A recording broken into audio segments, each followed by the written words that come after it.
En Afghanistan ce matin pour entendre les voix des femmes qui s'élèvent contre les talibans. Malgré les risques pour leur vie, une poignée de femmes a manifesté hier dans les rues de Kaboul pour dénoncer le régime oppresseur des talibans et défendre ainsi leur liberté. Un acte de courage rapidement réprimé, comme a pu le constater notre correspondante sur place, Margot Ben.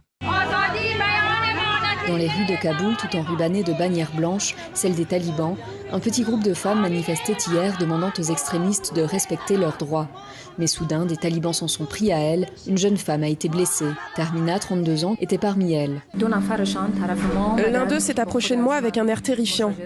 Et il m'a dit que je devrais rentrer chez moi et que mon voile n'était pas approprié. Pourtant, je portais un grand voile noir.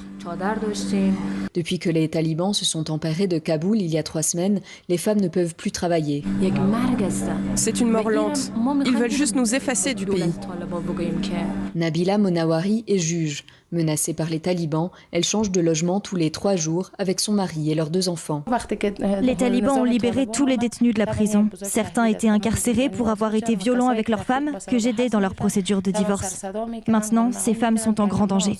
Alors que le gouvernement taliban doit être annoncé dans les jours qui viennent, l'Afghanistan risque de devenir encore plus invivable pour des millions de femmes. Le reportage de notre correspondante à Kaboul, Margot Ben.